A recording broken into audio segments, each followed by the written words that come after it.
مساء صباحا. تعال عماد، تعال عماد، تعال عماد، جيب الطلبيه جيبوها.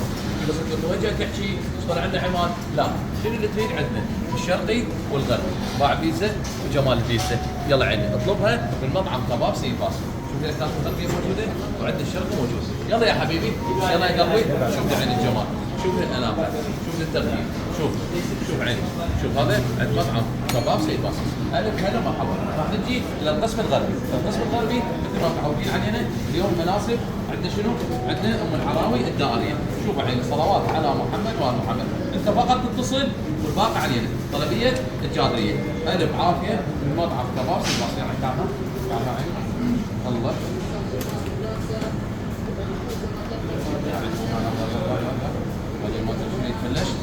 الله اسم الله محمد وعلي من مطعم كباب سي باص. صلوات على محمد. يلا عيني هلا هلا مرحبا. شنو اللي تريد؟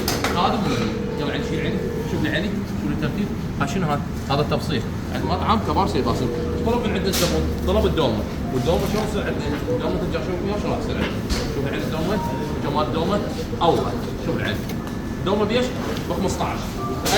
الف عافيه. اهل الجادريه يدللون عمي. احنا لنا الشرف ان نطالب الطلب من المناطق البعيده من مطعم كباب سيد باسم. وهذا الطلب يوصل له. شوف العين، شوف الترتيب. يلا عين صلوات على محمد وال محمد. المطعم كباب سيد باسم يعني لحم الخروف وطعمه. تعال عند سيد باسم وشوف. انت تطلب وتعزم قدره الباقي علينا. الترتيب يا معلم ما يكون خاطرك الا طيب. وين ما تريد كافه حافظ ثاني يجيك التوصيل. هذا هو اهلا وسهلا مرحبا. يلا يا شباب، يلا يا عمري، يلا عندنا يلا احنا شوي ترتيبات المرور.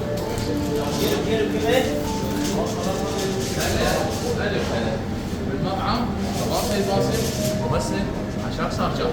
هلا